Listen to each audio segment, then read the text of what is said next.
Sonic the Hedgehog has been a staple of the gaming industry since 1991, and while he's had his ups and downs, there's no denying that when at its best, there's real magic here. The combination of high-speed platforming action, catchy music, and eye-popping visuals come together to create something truly special. And his 16-bit adventures are widely considered some of the best games in Sonic history, and for my money, some of the best games ever made. Since their original appearance, however, these games have been re-released many times over, and most of these examples are little more than emulators paired with original ROMs. But sometimes we get something a little different, which brings us to the latest re-release, Sonic Origins. At a glance, it may not seem like an interesting prospect, these games have been re-released many times after all, but this is one of the few which eschews emulation entirely, instead promising a fully rebuilt suite of 16-bit Sonic games built using the Retro engine, the same technology on which Sonic Mania was built. I love emulation, of course, but proper ports enable a wide range of features that wouldn't otherwise be possible. So the question is, what does this package include in terms of content, and what does it offer over other re-releases? Content-wise, the big addition is of course the inclusion of Sonic 3 and Knuckles, which had remained out of rotation for years. Sonic 1, 2, and CD had all previously received Retro Engine ports, but aside from CD, these were exclusive to mobile phones. But of course, with these re-releases, there's always potential issues that can arise, and that's exactly what I want to look at today. So, for this video, we'll check out the content, compare and contrast with prior versions, and see how it all comes together across multiple platforms. So, let's get into it.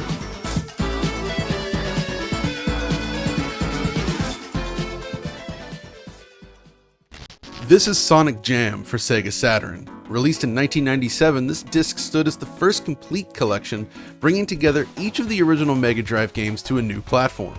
It offers a huge selection of bonus material, including videos, music, and illustrations, while offering updated versions of each game that had been rebuilt for Sega Saturn, proper native ports. In that sense, Sonic Origins feels like a follow-up to this collection, effectively a Sonic Jam 2, if you will.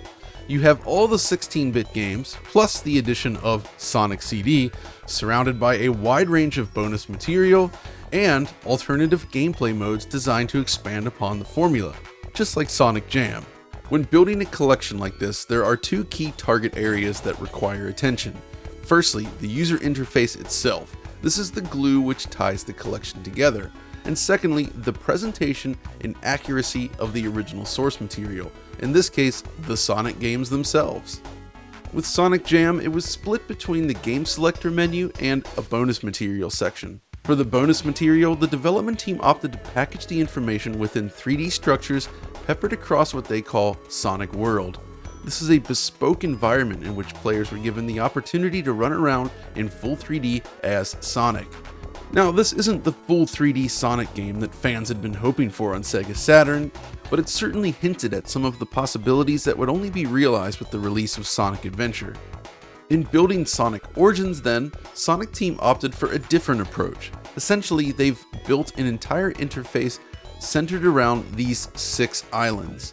4 of the islands represent key games in the package, while others include bonus features such as a movie gallery, illustrations, a comprehensive jukebox, a mission mode, and even the option to play through all of the games as one continuous experience. This front end was created using Sonic Team's proprietary Hedgehog engine, the very same engine powering many of its games, including Sonic Forces and Sonic Generations. The games themselves, powered by the Retro engine then, are displayed as a surface within the Hedgehog engine's user interface. It may seem convoluted at first glance, but it's an approach we've seen in numerous other retro collections. In this case, unfortunately, there are drawbacks. The first and most significant issue stems from the presentation of each game. Essentially, each game is rendered to the screen using a bilinear filter, rather than a sharp scale, which would have been preferable, resulting in softened pixel edges. Sonic Mania offers 4 display options within its Retro Engine framework, which solves this problem entirely. This includes a pair of CRT filters and a sharp scale option. With Sonic Origins, the developer does not surface these options to the player. and every game is rendered using the default soft option instead. If we compare this with Sonic Mania, the difference in clarity is significant. But you may stumble upon an option labeled anti-aliasing buried within the game's menu. Enabling this option further degrades image quality, resulting in an unacceptably blurry presentation. My best guess here is that this option corresponds to the anti-aliasing toggle available in most other Hedgehog engine-powered games. It is not designed for this use case. In other words, it's a worthless option that should be replaced with the 4 options available in Sonic Mania. The other major drawback ties into the multi-platform nature of the project. When played on a newer console such as a PlayStation 5 or Xbox Series X, you'll enjoy a pristine native 4K front end updating at 60 frames per second. It's a joy to navigate. If you've opted for the Switch version, however, the frame rate of the menu system is halved and image quality suffers. While far from ruinous, this decision does reduce the overall fluidity of the menu navigation on Switch, and more importantly, highlights a flaw in the way videos are displayed. All of those beautiful new animated videos and museum features are incorrectly scaled on the Switch. If we zoom in slightly, take note of the jagged lines surrounding Sonic's face. Given that these video clips are a key element in this package, it's highly disappointing that Sonic Team has allowed this to occur.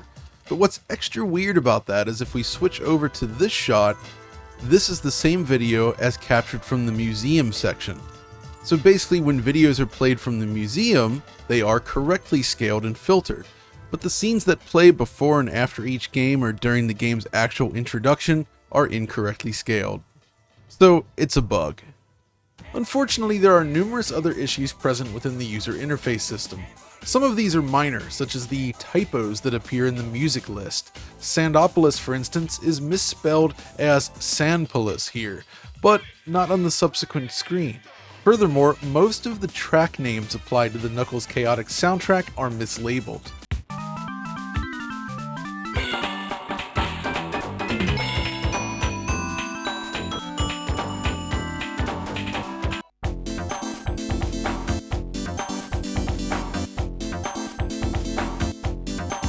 Others are perhaps more glaring.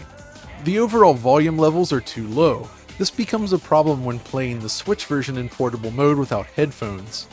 But the real issue here is that the video clips played in Sonic CD, specifically the remastered versions of the original video clips, are played at too high a decibel level, making them much louder than anything else in the game.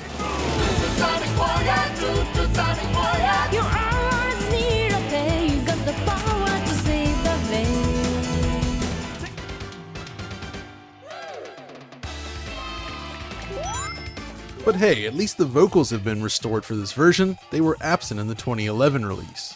Sonic CD also has its own unique interface issues. The soundtrack selection, the spin dash mode, all of this is hidden within its own menu that appears to have been hacked in from the original 2011 release of the game. It feels wildly inconsistent with the rest of the package. Then there's all the tacked on DLC, which feels like it should have been included in the original package, especially given the cost. The user interface is certainly well made and visually attractive, but there are glaring issues with it that I feel need to be addressed. The most serious issue, however, is the bilinear filter applied to the games, rendering them extremely blurry. It should be mentioned, however, that if you're playing this game on the PC, the modding community has already solved the issue, and it's now possible to restore the 4 modes from Sonic Mania. We can only hope that Sonic Team is listening to this feedback and takes action in a future patch. But what about the games themselves? That's the main draw, obviously. Well, as noted earlier, each game has been effectively rebuilt from the ground up within the Retro Engine, a set of tools and technology created by Christian Whitehead. Before we discuss some of the issues with each version, let's talk about what actually makes them special and worthwhile in the first place. The first key improvement centers on screen real estate. The games now support native 16:9 widescreen output. This increases the field of view, enabling players to see more of the stage at any point. The change necessitates some modifications to boss battles and other specific encounters, however. Essentially, arenas needed to be tweaked to support the wider aspect ratio. The Retro Engine ports also improve many technical aspects. Most importantly, slowdown has been eliminated. Sonic was known for his speed, but on original Mega Drive hardware, there were occasional issues when rings would spill from Sonic upon taking damage. This has been fully corrected. In its original form, Sonic CD was the most troublesome, with near constant performance dips on a real Mega CD. This conversion solves the issue entirely, presenting the game at a stable 60 frames per second. But of course, this was also true of the first iteration released in 2011, using the same engine. Another key improvement centers on the various special stages triggered while hunting for Chaos Emeralds or Time Stones, at least in the case of Sonic CD. In the first game, special stages took place within a constantly rotating maze structure filled with bumpers and hazards. With this updated release, the stage rotation is now performed on a per pixel level, resulting in smooth, clean motion. With Sonic CD, the Mode 7-esque bonus stages update at a very low frame rate on original Mega CD hardware, but they now deliver a super fluid 60 frames per second in the Retro Engine conversion. Though it should be noted that the new iteration uses a lower pixel resolution which matches the rest of the assets. The original 2011 port used higher resolution rendering in comparison, which may be preferable to certain users. Sonic the Hedgehog 2 then features a completely rebuilt half-pipe special stage. In the original game, Sonic Team deployed some creative tricks to effectively store a collection of images used to create the illusion of 3D animation, combined with sprites of multiple sizes to simulate scaling. With the Retro Engine version, the stage transitions to full 3D rather than relying on pre-rendered images. As a result, they now update beautifully at a full 60 frames per second. There are other flourishes throughout the games as well. After taking damage, for instance, scattered rings now fade out using alpha blending. And in the case of the first two Mega Drive games, the soundtrack has been completely remastered with cleaner audio reproduction.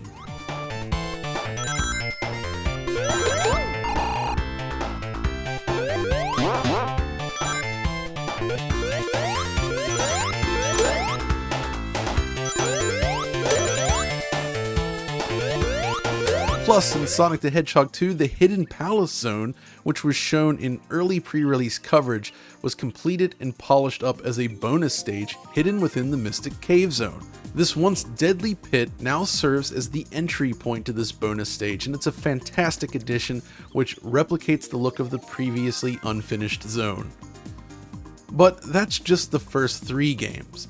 Sonic 3 and Knuckles is the highlight of this package with its very first Retro Engine conversion.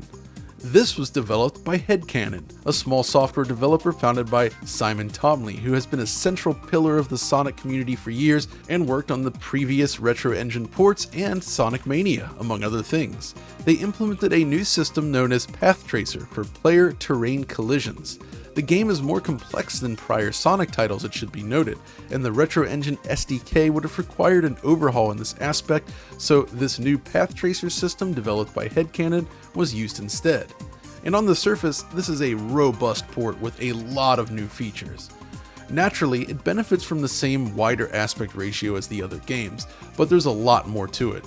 Right away, the title screen features an updated water effect with shifting pixels rather than color cycling, and during the game's introduction, sand plumes and superstars now emanate from Super Sonic as he flies across the scene.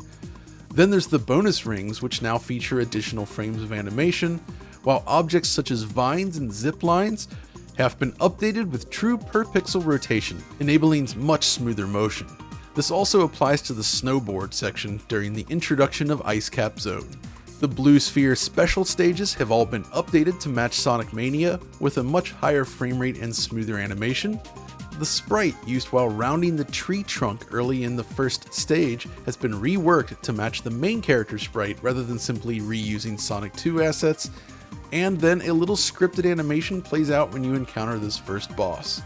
And that's just scratching the surface. There are loads of other minor tweaks and changes throughout the entire game, but the point here is that it feels carefully curated despite some of the issues, which we'll touch on shortly. Of course, one of the most notable and significant changes in the collection lies in the music. Now, I don't want to get into the whole history here, and we don't even know all the facts necessarily, but A good chunk of the original Sonic 3 soundtrack was seemingly created through a collaboration between Michael Jackson, Brad Buxer, who had closely worked with Michael on his albums, and Sonic Team. Long story short, when it came to re-releasing this game after a certain point, these music tracks served as a roadblock. The solution to this problem involves replacing these tracks with music that was found in a prototype version of Sonic the Hedgehog 3. These are the same tracks that would be used in the PC port of Sonic 3 and Knuckles, where they were rearranged as MIDI tracks. These are the songs that were recreated for Sonic Origins, and honestly, the results are somewhat mixed. So firstly, in this collection, Sonic the Hedgehog 3 and Sonic & Knuckles are presented as a single game. It's the equivalent of using that game's lock-on technology, where you would connect a Sonic 3 cartridge to the Sonic & Knuckles cartridge, a big marketing feature at the time. When using lock-on, certain songs have already been replaced, such as the mid-boss theme. Here's how it sounds in Sonic 3,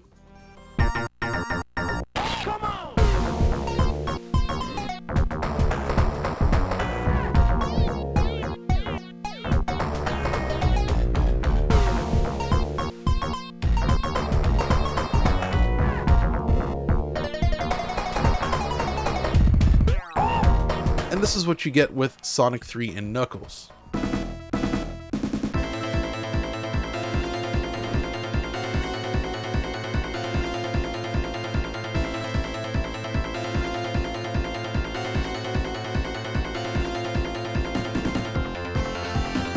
But it's in the stages where we begin to see an actual difference, and let's begin with Carnival Night Zone. So here's the original Mega Drive version, recorded from original hardware.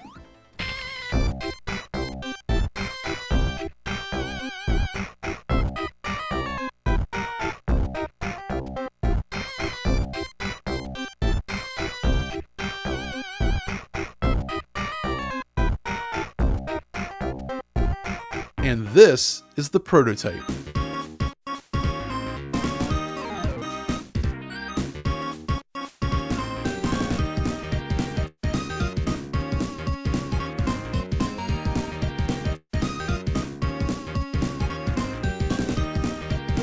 So this is the one that served as a basis for the PC version, and this is what it sounds like recorded on a Roland SC55.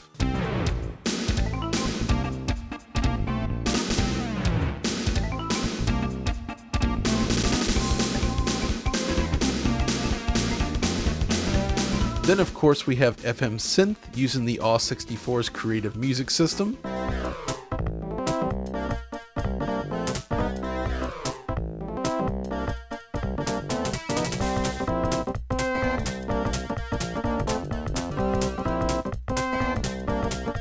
And lastly, Sonic Origins.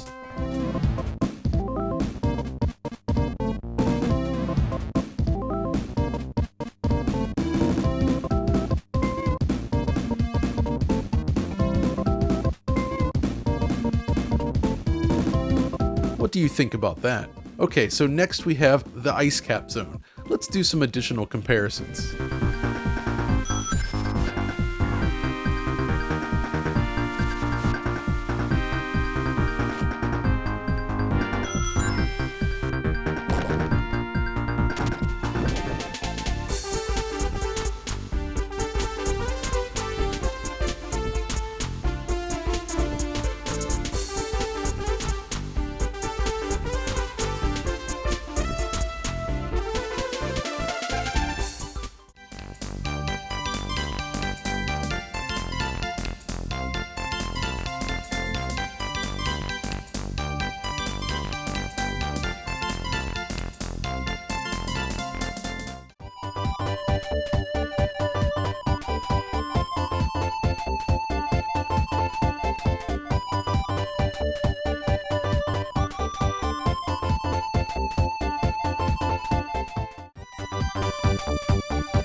My feeling here is that the new arrangements are a step down from those featured in the prototype version of Sonic 3, but are still ultimately serviceable. I understand why this had to change, but whether you'll like the way they present it in this collection is something that will vary from person to person. But while we're on the topic of sound, I have a couple other things to say. Firstly, the music in Sonic 3 and Knuckles is somewhat muffled compared to the remastered tracks included in the other Retro Engine conversions of Sonic 1 and 2, which is disappointing.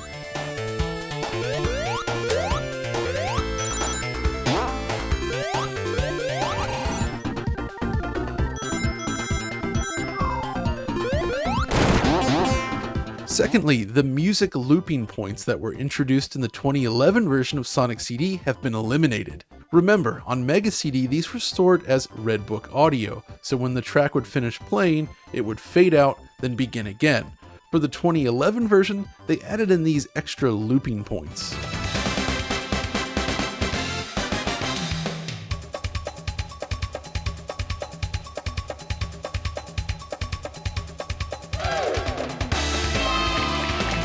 But in Sonic Origins, those looping points have been eliminated.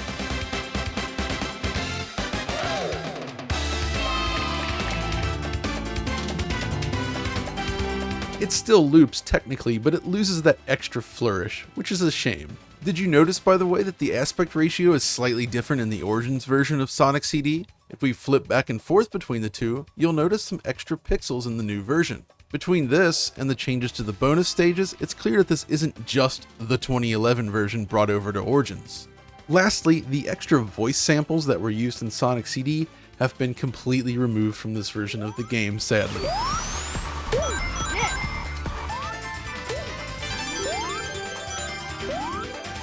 Beyond the audio, however, all these ports have received extra gameplay features as well.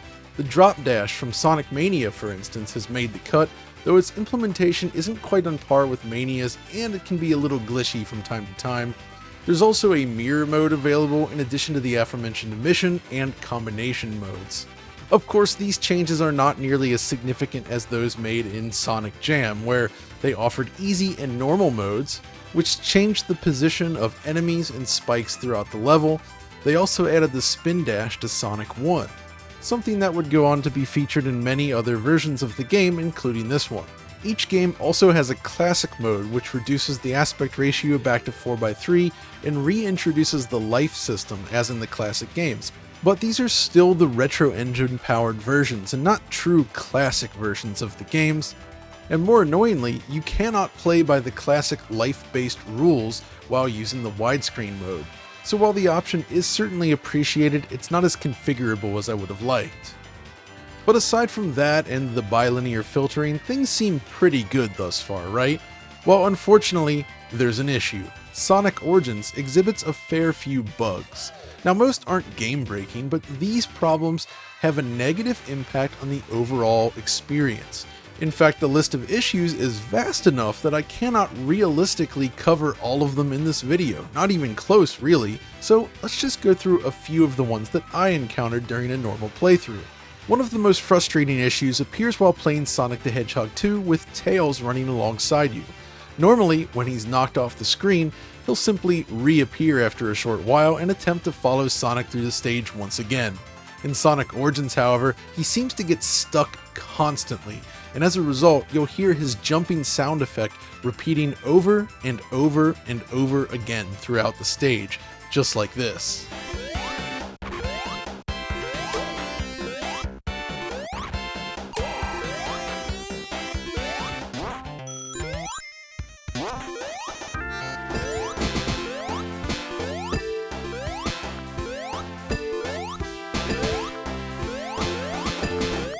It can be immensely annoying. Another issue I encountered appeared in the Marble Garden zone of Sonic the Hedgehog 3. When the mid-boss first emerges, the entire level begins to shake with debris crumbling down from above. This is supposed to occur only while the boss is present on screen, but in Origins, the debris continues falling until you either die or enter a special stage. Then later in Marble Garden Zone, it becomes possible to outrun the camera, and doing so causes, well, death. Search around online and you'll find plenty of other users running into camera-related issues in this game. In another scene, after gaining invincibility, the music continued to play even after the power had worn off, And speaking of music, there's an issue with the Blue Sphere's special stages. Normally, the tempo of the music is supposed to increase the longer you spend within the stage. This corresponds to the increase in gameplay speed specifically, like this.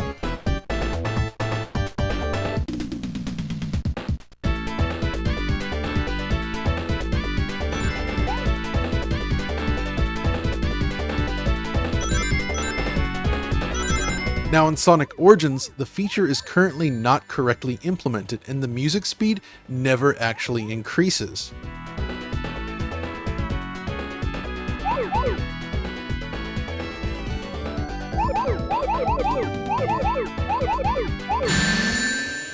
Then there are the occasional visual issues. Take the Mushroom Hill Zone from Sonic & Knuckles.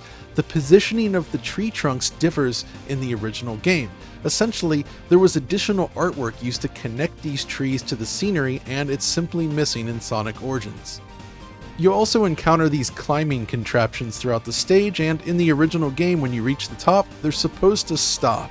In Origins, however, you can continue to press the down button, which results in this animation repeating, yet it goes nowhere. Honestly, if you look around online, you'll find many similar issues reported by users. The point is, this game lacks the fit and finish we've seen in other retro engine powered projects. So that's a look at some of the issues I encountered with Sonic Origins. So where does that leave us? Well, on one hand, the glitches and presentation issues are immensely frustrating. It feels unpolished in a way that's difficult to entirely ignore. Yet, these are still full retro engine ports of classic Sonic games, making it one of the most interesting re-releases yet. With games like this, I have no use for standard emulation, as I'll always stick with the original cartridge versions, but in this case, the wider aspect ratio, improved special stages, bonus content, and more all make for a great time. Beyond that, Sonic Origins also has very low input lag, so it feels remarkably responsive. Heck, the Sega Saturn version of Sonic Jam has a lot more input lag next to Sonic Origins. So if Sonic Team can solve these technical issues, it would be easy to recommend, but with the glitches and steep price tag, it's a tough sell at the moment. Really, it feels like Sega needs to slow down a little with these releases. The last 3 retro projects have all shipped with technical issues that should have been fixed before launch. They risk burning their customers with products like this, and I really hope they realize this before it's too late. Sonic Origins should have been the best compilation to date, but as it stands, there's more work to be done. But that's going to do it for this video. Hopefully you found it somewhat useful, and if you did, let us know and follow us over on Twitter. And of course, thanks for watching.